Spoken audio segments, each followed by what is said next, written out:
isso é meramente uma compreensão para vocês analisarem como os tipos penais se apresentam na legislação. Só isso. Certo? Nada mais que isso. Mas bem, ontem nós falamos bastante sobre os requisitos do tipo penal. Requisitos objetivos e requisitos subjetivos.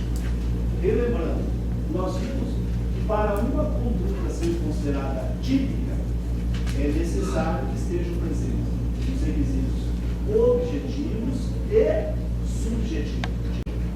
Se faltar um, ou nós estamos diante de um crime inventado, ou a conduta é atípica. Certo?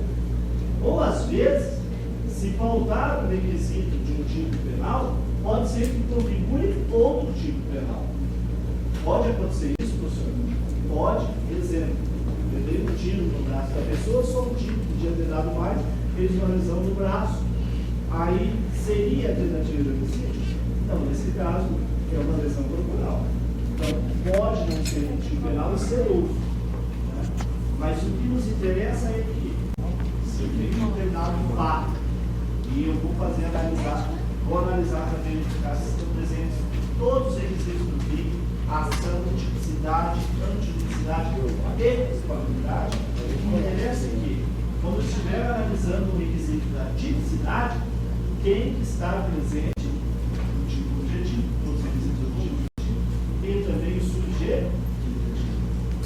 Nós vimos que os requisitos objetivos são todos aqueles que não têm nada a ver com a vontade.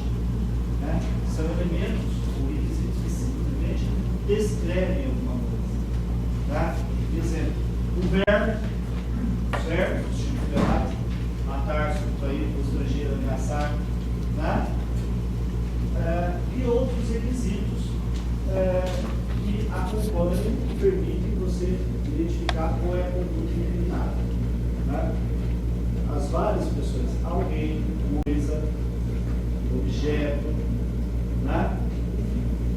Agora, nós vimos então que nós temos o elemento subjetivo do tipo penal.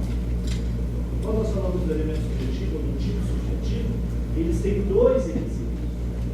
Dois elementos. Nós temos o elemento subjetivo geral, mais uma vez recapitulando isso que é muito importante, representado pelo dolo, ou seja, qual é o elemento subjetivo geral do tipo penal? O dolo. Nós vimos ontem que as três principais teorias que dentro do corpo conceitual do dolo são as teorias da vontade, teoria da representação e teoria do consentimento. Vimos que, na nossa legislação, de acordo com o artigo 18, inciso 1, nós adotamos dois conceitos de dolo. O dolo direto, que decorre da teoria da atividade, ou melhor, da vontade. Eu falei atividade direta, falei errado. Teoria da vontade é o dolo direto, ou seja, é quando a pessoa quer produzir o resultado. Eu vou dar 10 tiras de mim porque eu quero matar. Né? E tem o dolo eventual, que é quando a pessoa não quer o resultado, mas ela assume o risco de produzir o resultado. Correto? Então, no dolo eventual, a pessoa não quer, mas ela assume o risco. Tá certo? Ficou claro aí, gente? Então, no que se refere ao elemento subjetivo geral dos tipos penais, o dolo pode ser o dolo direto e o dolo eventual. Certo? Nós falamos também bastante do parágrafo único do artigo 18. Por quê? Porque o parágrafo único do artigo 18 nos diz que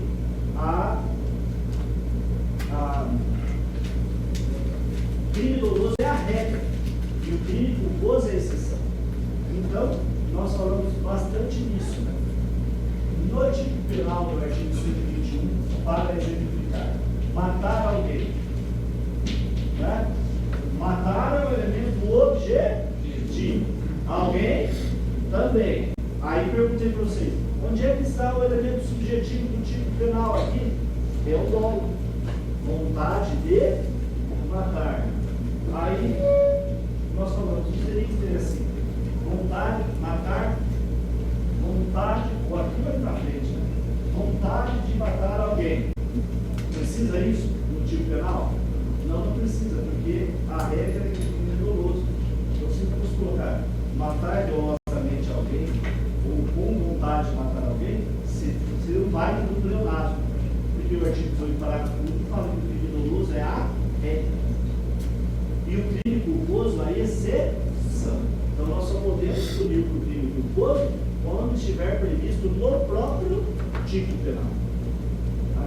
Lembra que eu perguntei para vocês o furto?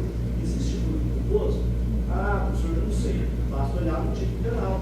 Se lá tiver seu furto culposo, daí tem. Se não tiver, só pode punir a título de dolo. Logo, se alguém furtou uma coisa culposamente, a conduta é ativa. Ah, o homicídio. Tem homicídio culposo? Ah, esse tem, professor. Por que tem? Porque tem o parágrafo 3º do artigo 21, dizendo: se o homicídio for culposo.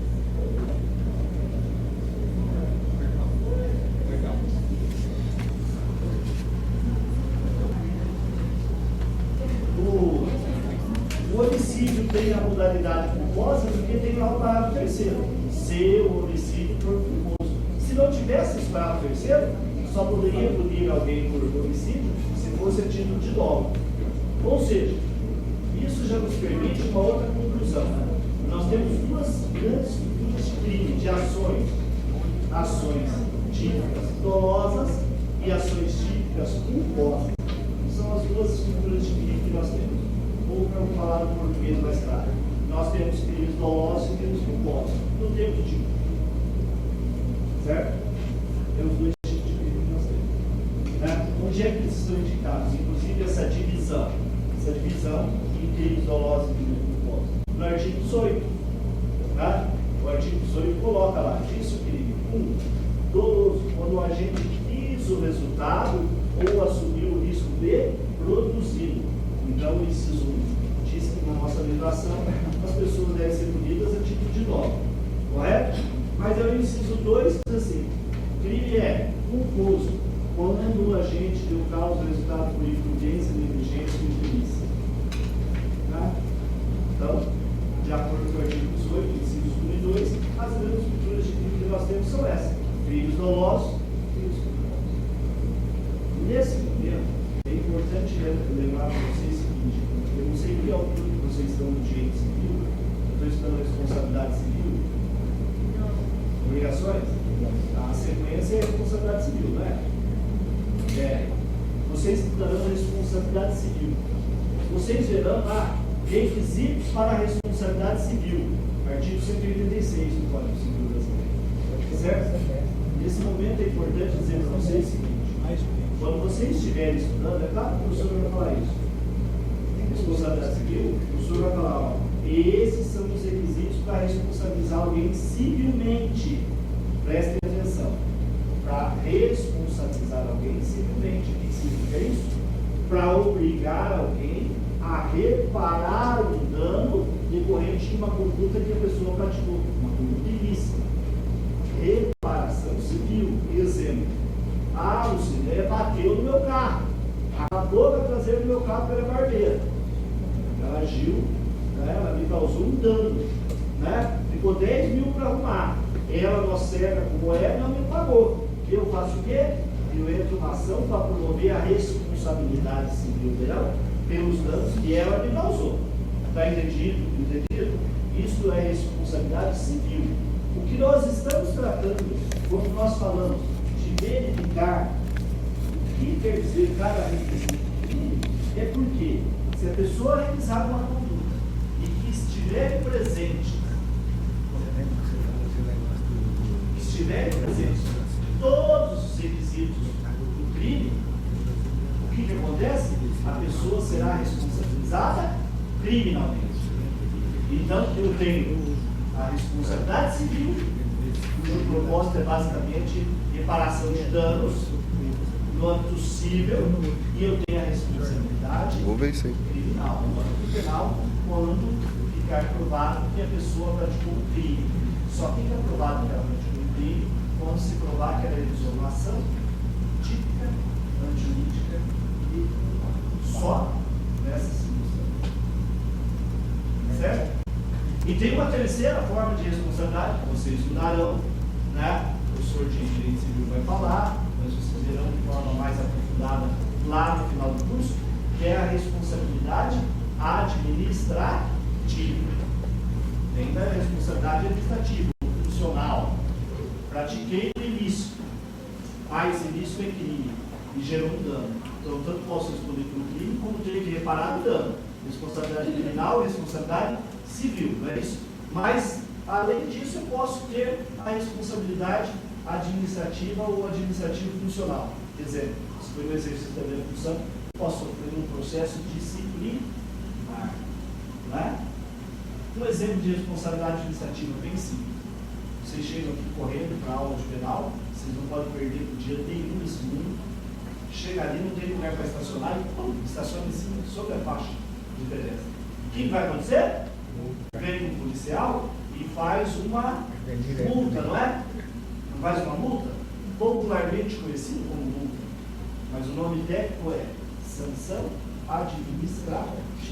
Ele te promoveu a responsabilidade administrativa. A responsabilidade civil é para fins de reparação de danos. Né? O pontapé inicial para estudar a estrutura de responsabilidade civil é o marco, é o artigo 186 do Código Civil.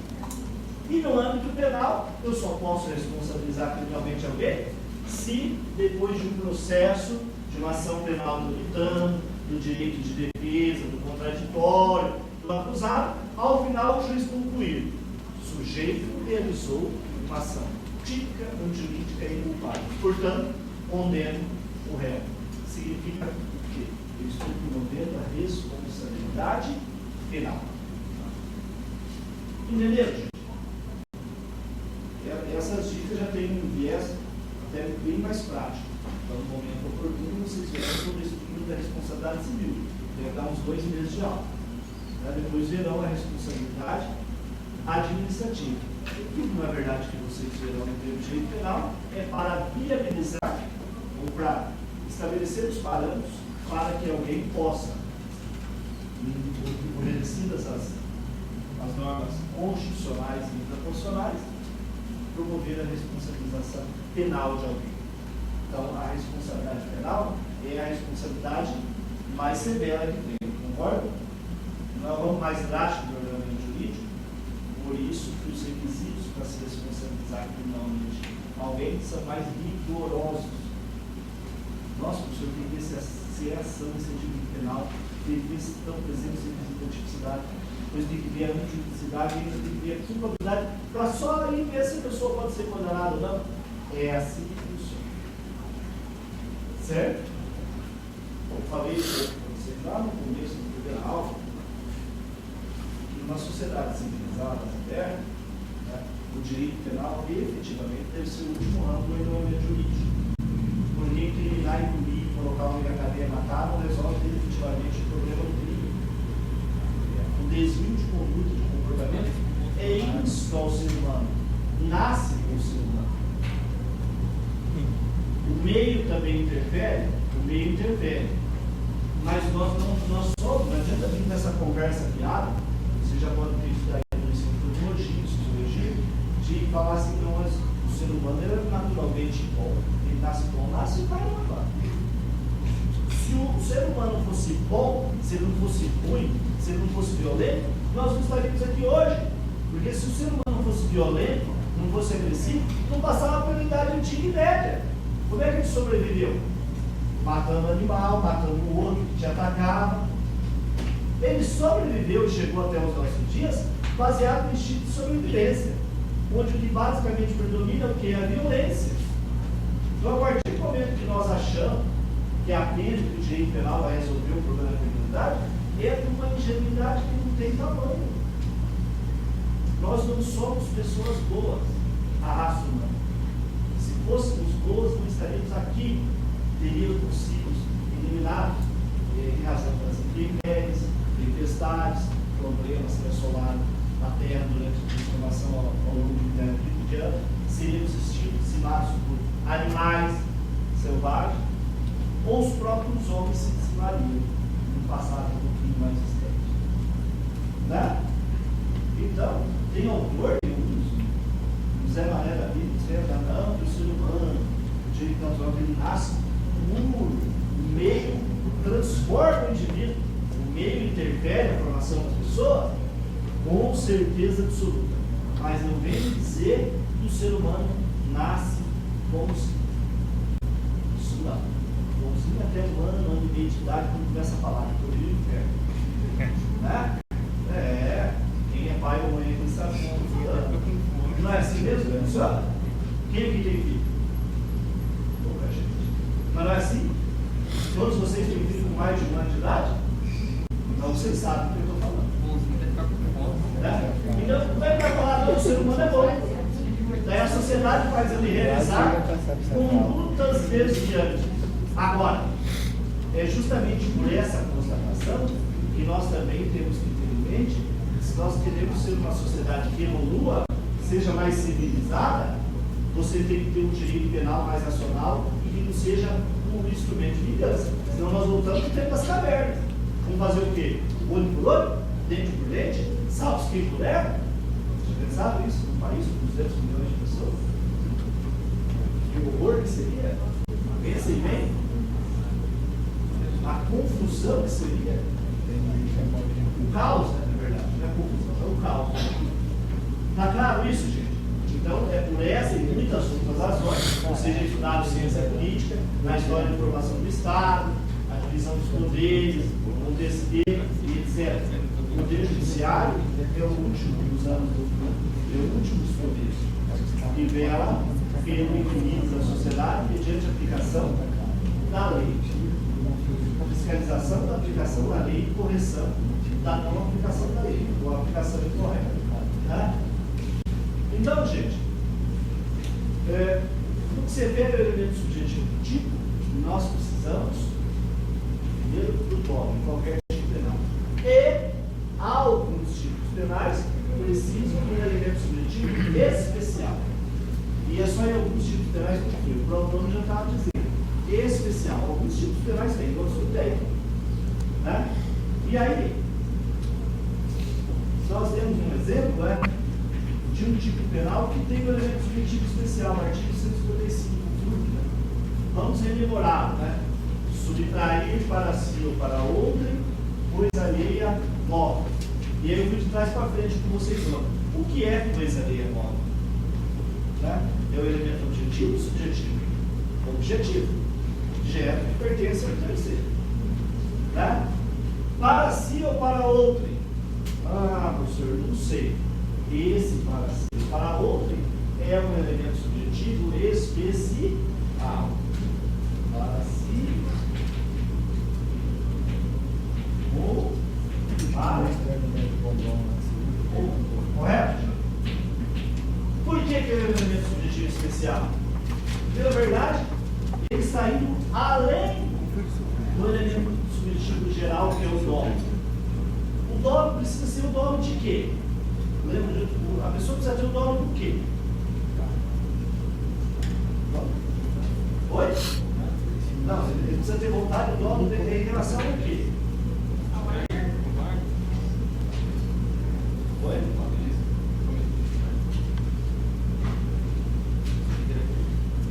Oi? Vai, você, vamos ver se consegue sair lá no fundo do poço desse nome. Nossa. Ei, gente, o dolo normalmente é o dolo em relação ao quê? No tipo penal? Verbo. Em relação ao verbo. A ação, o núcleo do tipo. Matar, subtrair, constranger, ameaçar. Então tem que ter o dolo do quê? Eu acabei de anotar aqui, dolo, no caso do espírito, dolo de matar. No caso do furto, o dolo tem que ser do quê? Qual é o núcleo do tipo penal do furto? Subtrair. Tá, mas um para si para o outro é o quê então? É algo a mais que o dolo. Lembra que eu falei hoje para vocês? O dolo é vontade realizada no núcleo do tipo, o verbo, a ação descrita no tipo penal. Falei que era o dolo, não é isso? O elemento especial, o elemento subjetivo especial, ele é algo além do dolo, porque o dolo já foi concretizado no ato de subtrair. Mas alguns tipos penais precisam de um algo além. E o algo além aqui é, não basta só o dolo de subtração. É necessário que seja subtração para si ou para outro. Entenderam? Macete. A maioria dos tipos penais que vocês, todos os tipos penais que vocês verificarem, vocês podem ler, que tiverem essa expressão para si ou para outro, vocês já sabem que é o elemento subjetivo especial. Correto? Aí, vocês poderiam dizer assim, professor, o dono é a vontade de realizar o verbo, não é? Subtrair. Tá, todo mundo concorda com isso?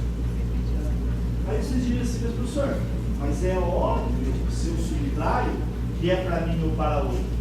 É óbvio. Que lei é essa? Não tem nada a ver, está chovendo no molhado. Não pensaram nisso? Pensaram ou não pensaram? Pensaram ou não pensaram? Ninguém está pensando? Cuidado para pensar, é problema. Não pensaram nisso?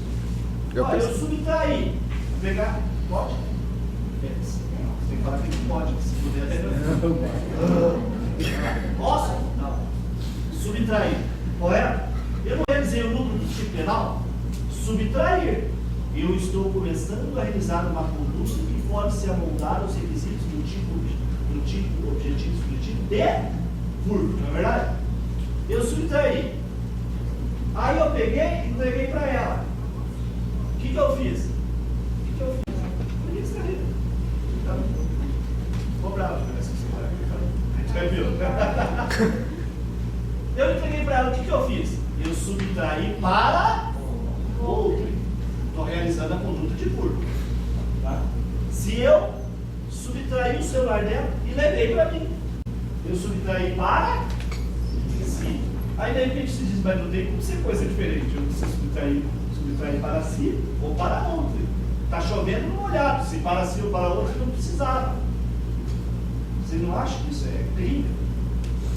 Aparentemente sim, mas não é. Sabe por quê? Quer ver só? Simples exemplo, esse exemplo. Subtrair, eu peguei dela. Eu não estou subtraindo, não é o verbo 155. Aí eu pego, coloco o celular aqui e destruo. Destruí o celular dela. Pergunto para vocês, o que eu fiz? Eu subtraí para fazer o quê? Para destruir. Eu não subtraí nem para mim, nem para outro. Então essa minha conduta não se amolda ao tipo penal de furto, porque não está presente nessa minha conduta os requisitos do 155. Subtrair, está começando a caracterizar o furto. Aí eu pego e destruo o objeto. Mas então já não tenho para si ou para outra. Tem coisa ali a moda? Sim, ela tem o celular. Mas faltou para si ou para outra, gente.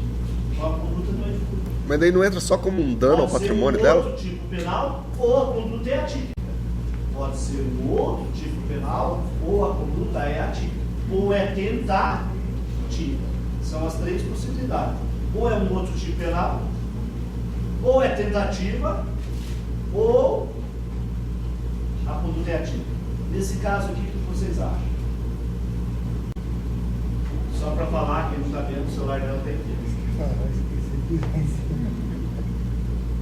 E daí? Tá, não é furto? Já digo para vocês, não é furto. Ela vai ficar assim. Acabei com o celular dela, podia ser um carro. Vai ficar desse jeito? Não é nada? O que é isso? Vamos lá, abre o Código Penal. 163, artigo 163.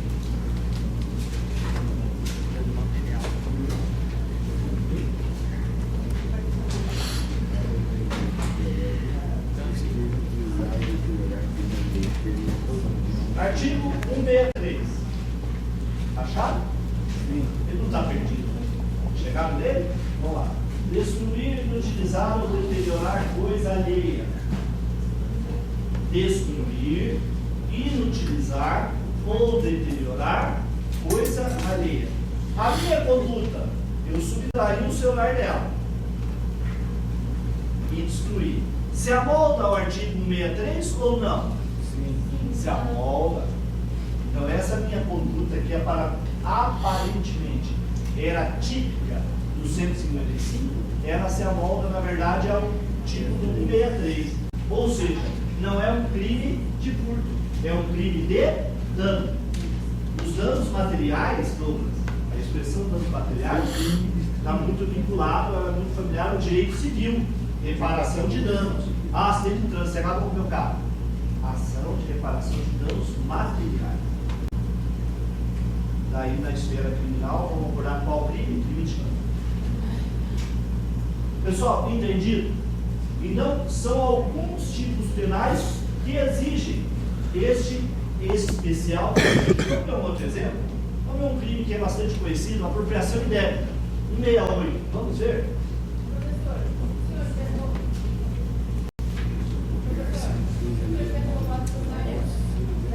Não, roubado ou furtado? Tá.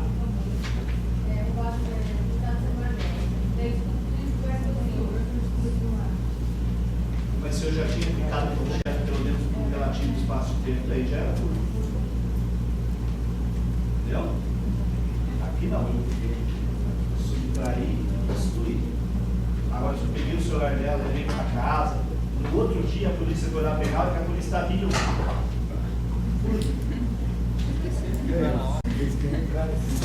Entendeu a diferença?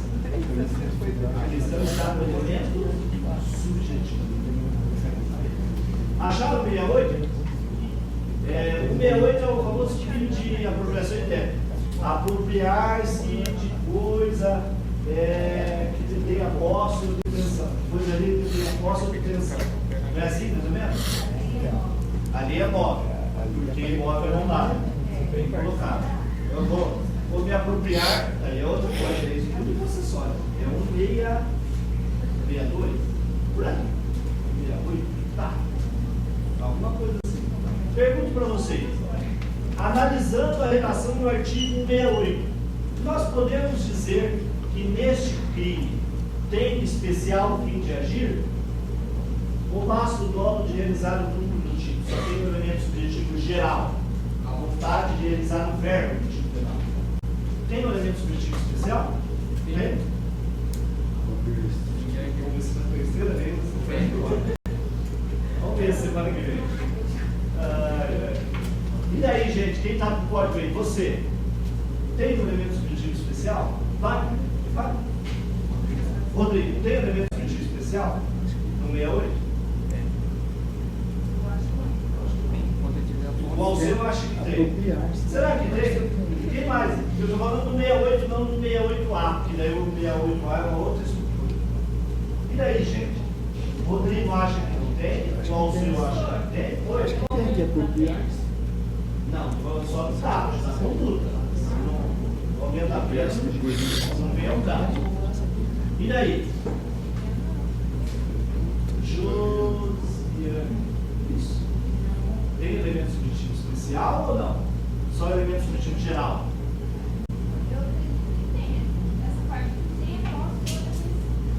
Que tenha posse ou a detenção. Será que ter a posse ou detenção é um algo mais que a pessoa quer ou faz parte da conduta propriamente dita? Ter a posse ou detenção não está assim no tipo penal? O que você acha? Você que falou que não. Tem que defender, você tem que responder. Vamos lá. Ter posse ou detenção, esse é o elemento objetivo ou subjetivo? Ter a posse ou detenção.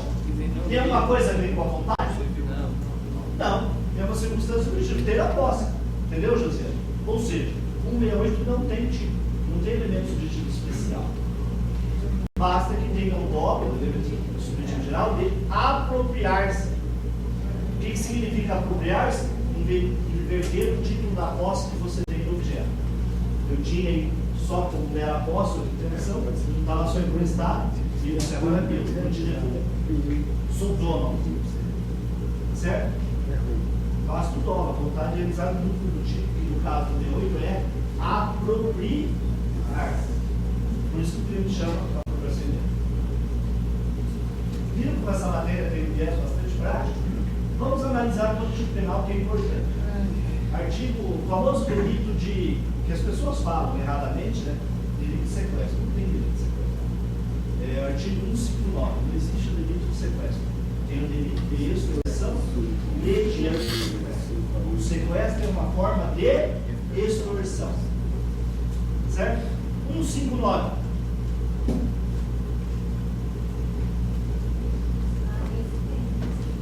Esse tem, Gilza? Não, esse É? Então, já que você falou, lê o caput para nós. Estou cansado de falar para você. Sequestrar a pessoa lá no filho. Sequestrar a pessoa com Tem elemento subjetivo especial? Esse tem. Esse tem. Então, além do dolo de sequestrar a pessoa tem que sequestrar com o fim de obter para si ou para outra uma vantagem como condição ou preço de resgate, que é o dinheiro que você pega para libertar o refém. Genericamente falando. Então, sempre que nós tivermos a expressão para si ou para outro, ou com o fim de, essas duas expressões, elas indicam um elemento subjetivo especial. Essa também. Com o fim de. Então, porque mostra que além do nome realizar o verbo, núcleo da ação, a pessoa quer mais alguma coisa. E às vezes o fim está oculto no próprio tipo penal. Já é uma coisa um pouquinho mais complicada, nós precisamos ver. Vamos ver, se você chegar lá na parte especial. Mas às vezes o fim da prática da conduta ele está oculto no tipo penal. O caso mais comum são os delitos sexuais. Pessoa estupra outra, né? Então mantenha conjunção carnal. Manter conjunção carnal. Vai manter conjunção carnal para quê? Para satisfazer um desejo bestial sexual. Na verdade, é bestial. Não dá para dizer outra coisa. Desejo sexual é uma coisa, e estupro tem outro tipo de desejo. Então, o desejo sexual, o objetivo de satisfazer a concupiscência está isso no tipo penal. Tá? Mas isso pode ser lá no direito penal. Por enquanto, fiquemos com esse macete. Para configurar o tipo penal, que você espera o elemento subjetivo, ou seja, que fica à vontade da gente, tem o dolo, que está presente no tipo penal, se não configura o tipo, ou é um tipo incluso, e além disso, alguns tipos precisam de um elemento subjetivo especial. O macete que eu dei para vocês é, tem o dolão, tem o dolo, né? Tem o dololã e tem o dolinho. Né? Dolão, dolinho. Tá. Certo? Professor? Oi? O viado também. Imagina assim, o homicídio, a pessoa tem uma motivação de intolerância ética ou religiosa, então é um motivo de por trás, né? Aí tem essa objetivo social? Não. É assim. A pergunta do Rafael alguns crimes, às vezes, ele tem uma certa motivação, na verdade. Isso significa um especial fim de agir? Não, porque só os motivos e tendências do crime não significa que precisa de um elemento subjetivo especial. Mas, às vezes, o motivo pode qualificar o crime. O crime pode se tornar mais grave. É o mesmo crime, mas ele é mais grave. Entenderam a pergunta dele?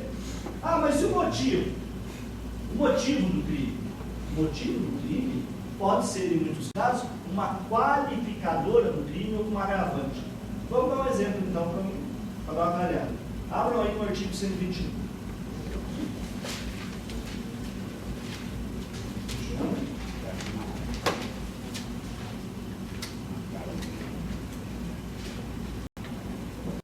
O artigo 121, então, no caput, ele trata do homicídio simples. Homicídio simples. Correto? Homicídio simples. Matar alguém, pena, 6 a 20 anos. Ok? Parágrafo 2º. O homicídio é qualificado.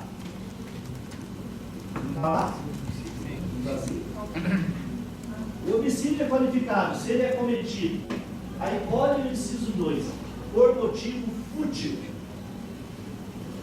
Ou no inciso 1. Mediante paga ou promessa de recompensa. Esses dois exemplos dá para mostrar para vocês. Entendeu, Rafael? O inciso 1 e o inciso 2, eles tratam da motivação do crime. Ah, por que a pessoa está matando? Mediante paga ou promessa de recompensa. Pistoleiro. Me paga que eu vou lá matar. Isso é um homicídio qualificado. Respeito ao motivo. Vejam, vocês vão estudar um pouco mais à frente isso. Tem outras coisas que qualificam um crime, que tornam ele mais grave. O motivo é uma delas. Outra é o meio de execução de um crime. Ah, como é que foi que o sujeito matou? Vamos dar um exemplo daí. Parágrafo 4º.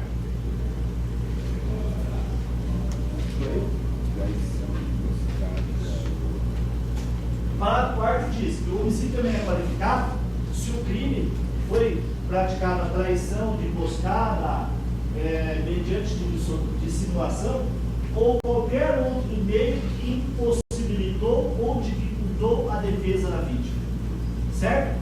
Então, você praticando um crime de emboscada, né, você dificulta a defesa da pessoa. Isso é uma qualificadora. É chamada qualificadora da surpresa. Você pega a pessoa covardemente, pelas costas. Correto? Oi? Não entendi. É o 5? Eu falei 4. É o quarto. Parágrafo, desculpa. Inciso 4. Parágrafo 5. Né?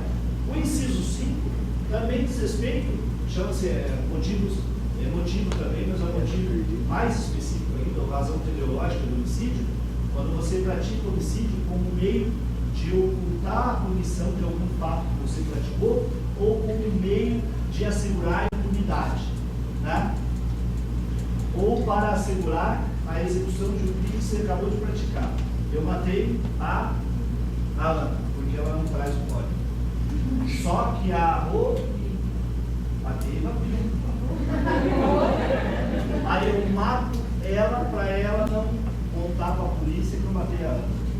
Aí o homicídio é qualificado, inciso 5. Certo? Então veja, algumas coisas podem qualificar o crime, torná-lo mais grave. Então, o motivo do crime, o meio de execução. Tá certo? O homicídio processual não tem esse. O elemento de justiça especial? Não tem. Não vai ter no mesmo. Porque veja, por exemplo, matar alguém não é matar para si ou para outro. Entendeu? Você vai matar alguém com o filho,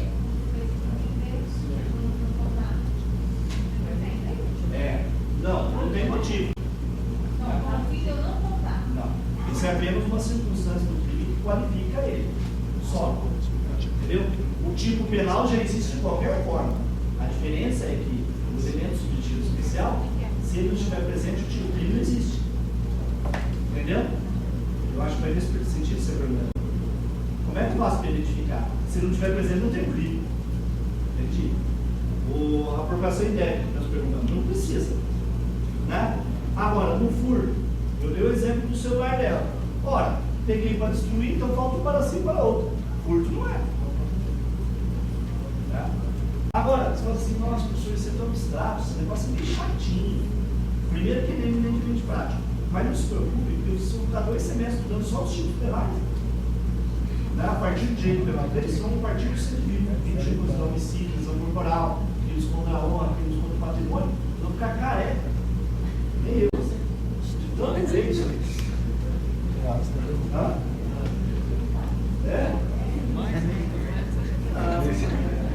Você já fez direito penal 3 vezes? O Alisson já eliminou essa matéria.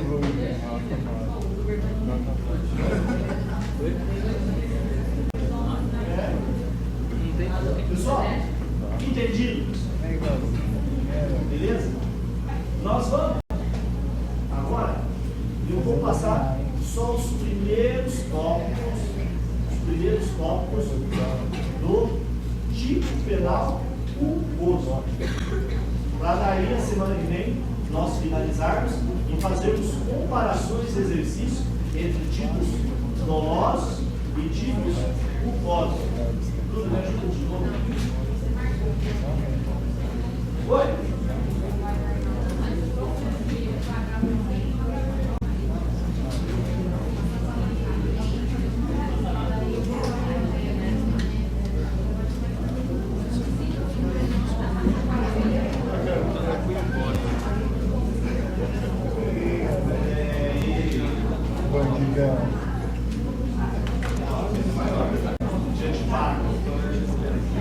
Mas a pessoa praticar por vingança é muito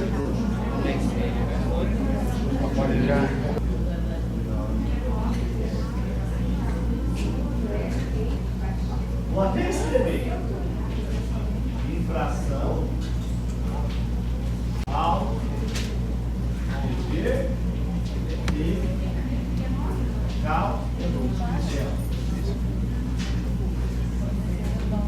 certo? Isso é culpa. Traduzindo mais em miúdos, se é que precisa, mas para não ficar violação de um dever de cuidado. A pessoa foi descuidada. Cheio, você está fazendo regime. Vai lá e toma 2 cervejas e toma um monte de doida. O que você foi? Descuidada. Com quem? Com você mesmo. Com a sua dieta. Então, o que expressa culpa em direito penal? A ação descuidada. A pessoa que dá uma bobeada, cruza o sinal vermelho e atropela alguém, o que ela fez? Ela foi desatenta, ela foi descuidada. A pedra de toque, então, de um crime culposo pode ser mais resumido ainda por essa expressão: descuido. Tá? Mas a melhor forma de definir, no meu entendimento, é essa. Se não ver conceitos mais extensos da doutrina, vão olhar, vão refletir, vão formando a opinião. Mas a culpa é a violação da cautela. Excesso de velocidade na rodovia. O que é? Infração da cautela. Cruzar o sinal vermelho. Cruzar a preferencial. Dirigir na contramão de direção. Tudo isso é o quê? Infração do dever de cautela. Está claro, Lucifer? Entendido? Foi?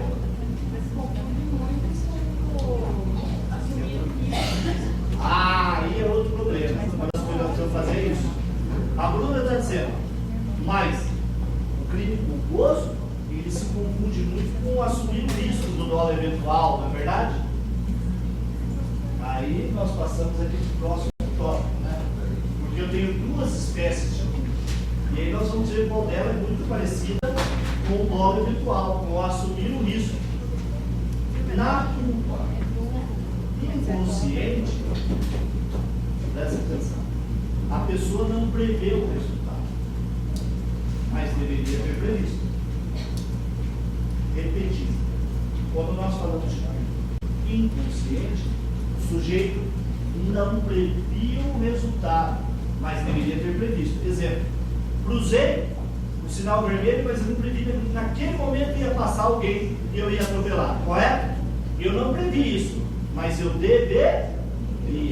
Então isso é culpa inconsciente, porque é culpa sem previsão, eu não previ.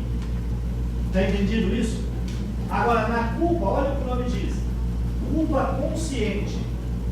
Eu previ o resultado, mas eu esperava que ele não acontecesse. Vou repetir calmamente. Na culpa consciente, o sujeito prevê o resultado. Então é culpa com previsão. Ele está prevendo, mas ele espera que o resultado não aconteça. Isso. Retornando ao exemplo de ontem, isso tirou na minha boca. Não o viado, por exemplo. O Everson e eu fomos caçar viado, né? E aí, chegou lá no mato, o Everson para um lado e eu para o outro. De repente eu vejo um viadão bonito, assim, viadão com ele, viado, certo?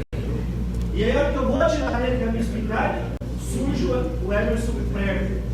A hora que eu vou atirar assim, mas eu posso acertar meu amigo Everson. O que eu estou fazendo nesse momento? Prevendo o resultado danoso. Prevendo. Aí eu pego e digo assim: eu vou atirar para matar o viado. Mas se matar o outro, se matar meu amigo, tô nem aí. O que é isso? Assumir o risco de produzir o resultado. Dolo eventual. Agora, se eu pego e miro no animal e digo assim: mas peraí, eu posso acertar meu amigo Everson. Eu estou prevendo, não estou? Eu disse: não, mas eu confio no meu pontaria, eu sou bom de tiro. Eu vou matar o animal. Atire e mata o Everson. Aí é culpa consciente. Porque tanto no dolo eventual quanto na culpa consciente, o sujeito prevê o resultado. A diferença é que no dolo eventual ele assume o risco de produzir esse resultado danoso. Na culpa consciente, ele não assume o risco. Entenderam isso? Então, repetindo. No dolo direto, vamos estabelecer aqui a intensidade, uma escala. Vamos fazer assim? Uma escala, né?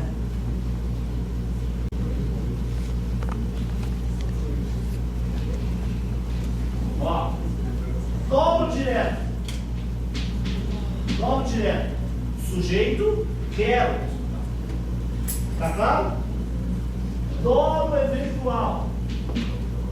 O sujeito não quer o resultado. Ele prevê o resultado, mas ele assume o risco de produzir.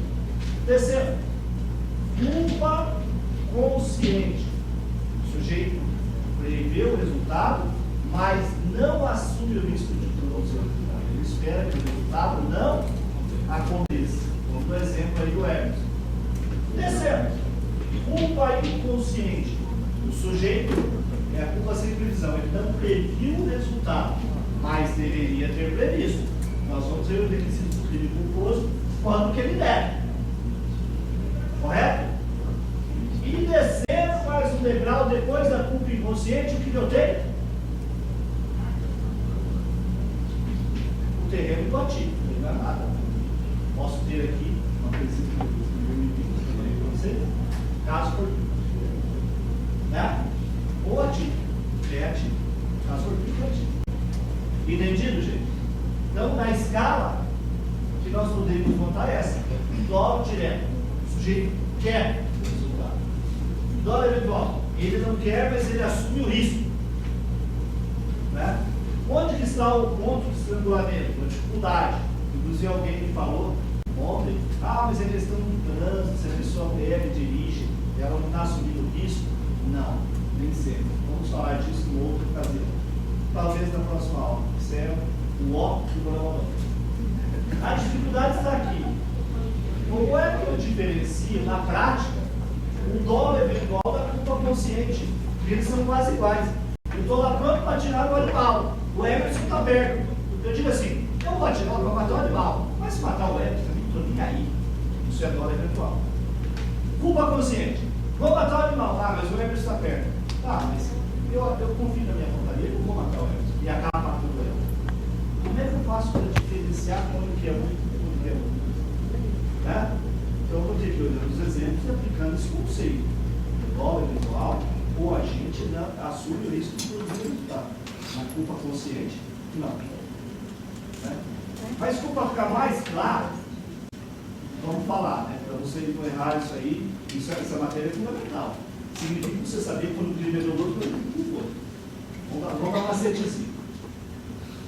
Quando for dolo eventual, o sujeito realiza a conduta, quando acontece o resultado, ele fala, e daí acontece o resultado, ele fala assim, que se importa?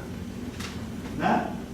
Quando é culpa consciente, ele realiza a conduta, acontece o resultado, ele fala assim, que fudeu.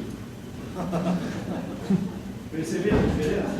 Do dolo, quando a pessoa assume o risco, ele vai atirar, mas vai matar o Emerson. Ele realiza a conduta.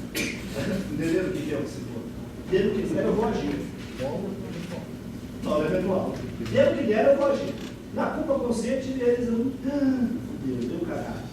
Ou seja, ele não estava assumindo o risco, ele esperava que não acontecesse.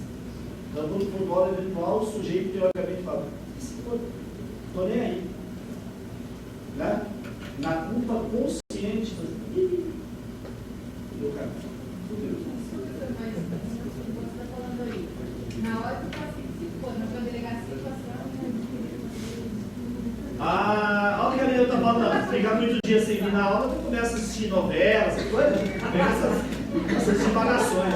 O sujeito na hora lá ele fala que se foda. Chega a delegacia, que é o advogado, a mãe, a família, todo mundo. Gente, que vai definir se ele agiu com dolo eventual com você, são as provas que serão produzidas ao longo do processo. E a prova pericial, é o exame do cadáver, é a balística da arma do fogo, o eventual testemunha, entendeu? Ele falar que não fez nada é normal, é um direito de defesa do réu. Aliás, é importante você falar isso. Pessoal, as pessoas dão muita importância, não dêem importância.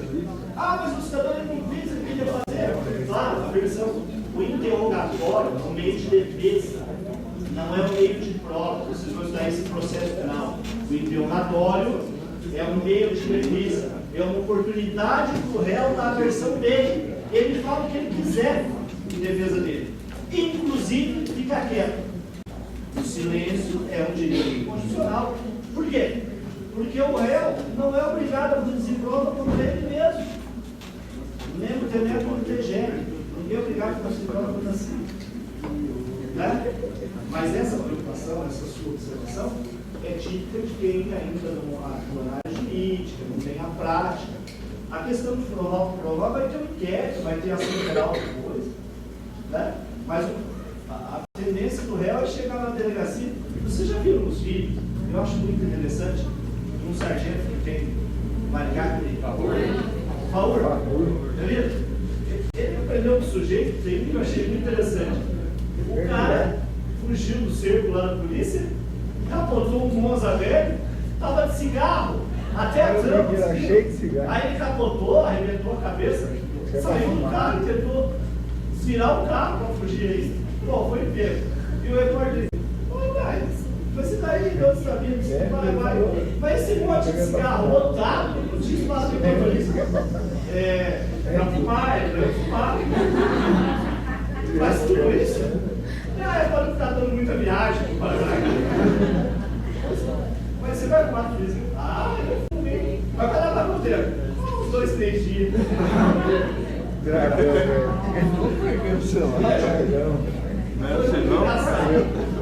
velho. Moral da história, o réu, o acusado, o indiciado, o autuado em progresso, ele fala o que ele quiser, não obrigar nem a falar. Deixa ele falar exatamente o que ele quiser.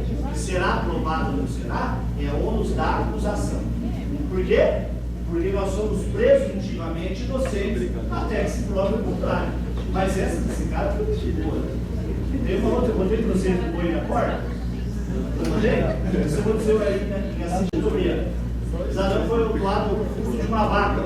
Ele tinha lá a propriedadezinha lá, e aí cortava uma vaca no sítio vizinho, foram atrás e pegaram o sujeito entrando no sítio dele, trazendo a vaca pela estrada. Aí ele foi ser interrogado em juízo. O juiz perguntou: olha, o senhor está sendo acusado de ter cortado uma vaca no dia tal, às tantas horas, no local tal. Isso é verdade ou é mentira? Não é mentira, não. Cortei a vaca não. Mas então, o senhor me explica, o senhor foi encontrado com a vaca, que tinha sido cortada momentos antes da propriedade do fulano de tal. Não, eu explico para o senhor. Eu tinha ido na cidade comprar uma corda para amarrar as coisas lá na trilha. E eu comprei a corda. E eu estava vindo pela estrada, puxando a corda. Quando eu chego aqui, tinha uma vaca na ponta da corda. Daí tá. Tem um imã. Certo? Tem um imã na corda. Então, por exemplo, eu dei para ilustrar, não que eu resumo da coisa, para ilustrar o dólar virtual, ninguém falou isso, mas agora eu vou falar para encerrar. Então eu vou colocar sozinho. O exemplo que eu quero tirar isso para diferenciamento dólar virtual de consciente é o que ninguém perguntou. Na verdade, o exemplo é o mesmo, não tem diferença. Nos dois casos eu estou pronto para tirar na vaca, não é verdade? E nos dois casos eu atiro e não mato Emerson, atiro e mato. Qual que é a diferença entre o primeiro e o segundo exemplo? No fato ali, esse interior dele não tem como saber a diferença. A diferença está onde? Está onde a diferença? Na cabeça do réu. Aí vocês falam assim: mas como é que nós vamos fazer para provar, professor, se ele assumiu o risco, se ele não assumiu o risco de matar? Se não provar que o réu assumiu o risco de matar, não é crime doloso, é crime doloso. Pronto. Como é que prova? Vai ter um processo. Beleza? Então até quarta-feira. Não é chamada não? Não vai ter chamada de novo hoje.